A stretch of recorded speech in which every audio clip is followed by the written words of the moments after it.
दूसरी से पूछा तुझे कितने साल हो गए? मुझे 10 साल हो गए सेठ जी, क्या दूध देते देते।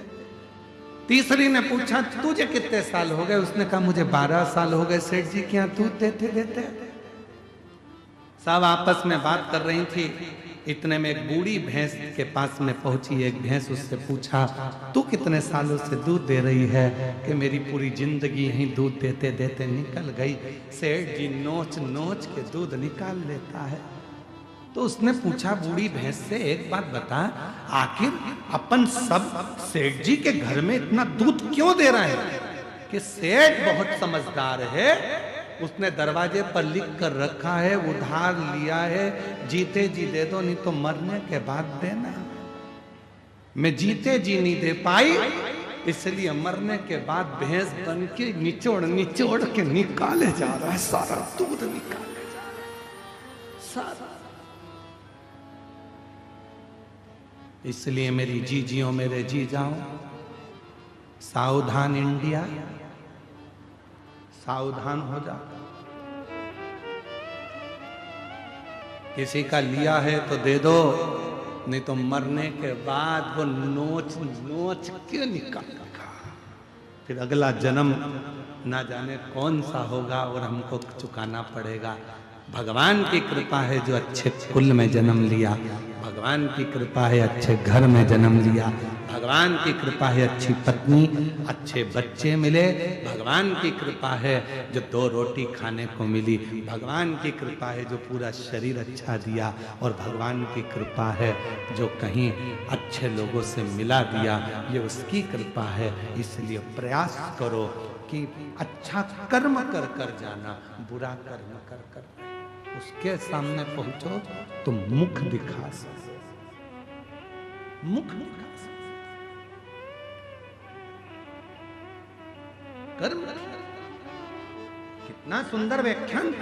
कश्यप बाबा का कथा आती है, कश्यप ऋषि की कथा आती है। कश्यप बाबा स्वयं एक यज्ञ की रचना करे और उस यज्ञ की रचना करने में कश्यप बाबा को गौ माता की जरूरत पड़ी कि गाय लाओ, यज्ञशाला में बांधना है। कश्यप ऋषि गाय लेने के लिए वरुण देवता के पास चले गए। वरुण जी गाय चाहिए। वरुण जी ने कहा कश्यप बाबा गाय तो दे दूंगा, पर गाय के बछड़े भी हैं, इनको भी लेकर जाओ। कश्यप ऋषि ने कहा मुझे गौ माता से मतलब है, मुझे बछड़े से कोई मतलब नहीं, मुझे बछड़ा नहीं चाहिए। खूब समझाया वरुण बाबा ने, पर नहीं माने कश्यप ऋषि। आखिरी में फिर यज्ञशाला में पहुंचे। विद्वान ब्राह्मणों ने कहा इस यज्ञ को पूर्ण करने के लिए गौ माता की जरूरत है, गाय ला कर दो। कश्यप ऋषि गए, आधी रात को वरुण जी की गौशाला में जाकर गौ माता को खोल कर लेकर आ गए।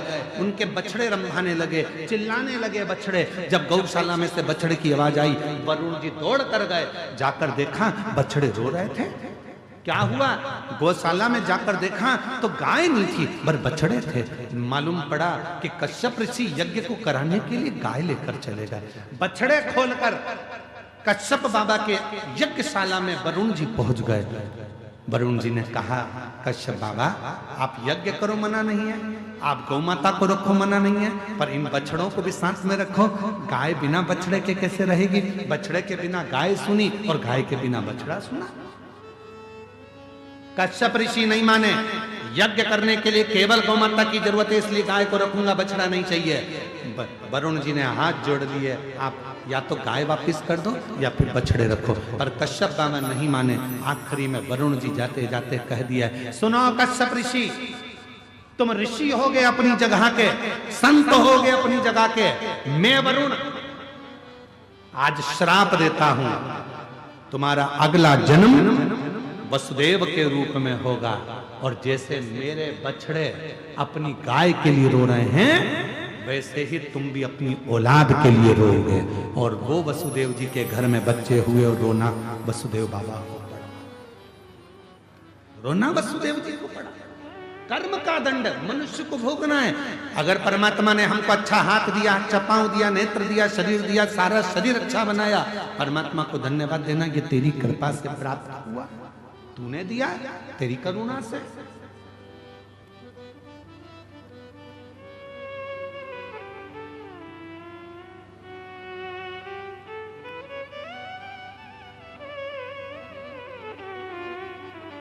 कुछ अच्छा समय चले, कुछ अच्छा समय।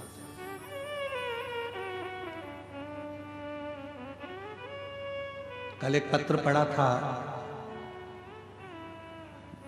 इंजीनियर साहब का, कल वो आ नहीं पाए थे शायद, उनका आज एक पत्र वापिस आया।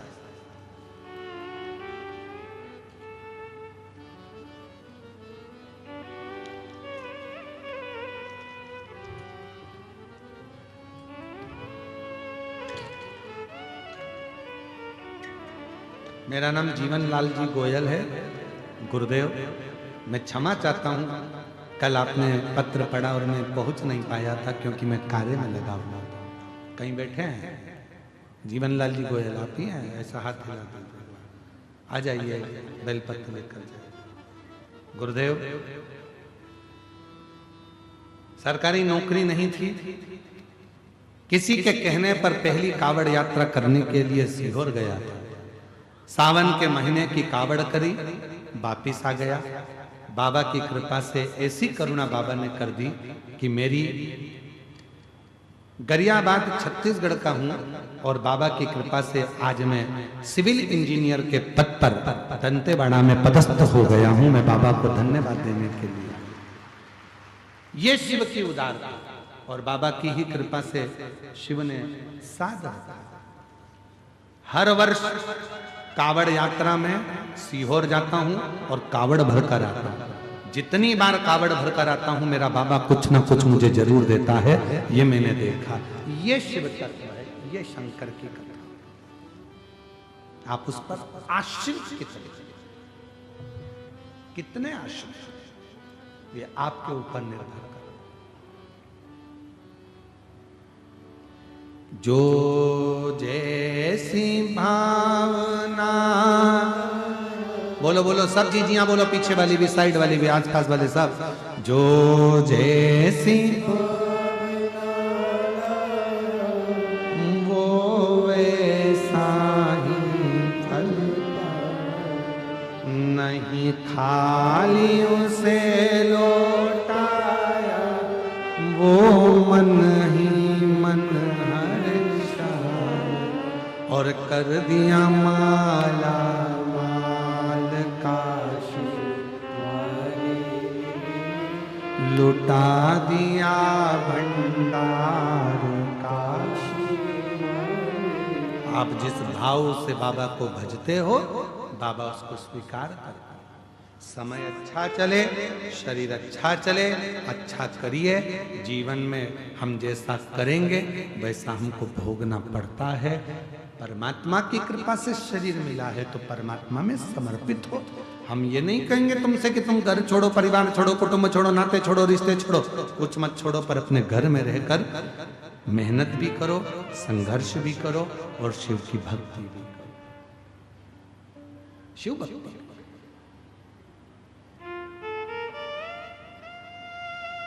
ज्यादा बोझा अपने सिर पर रखकर मत चलो।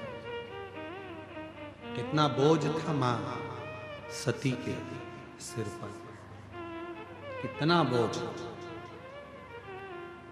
कथा में जरा सा स्मरण करिएगा कि मां सती की सिर पर कितना बोझ था।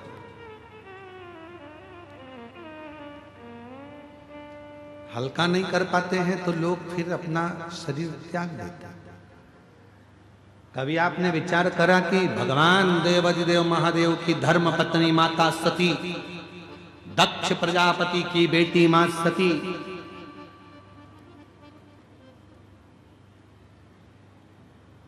कोई साधारण थी क्या?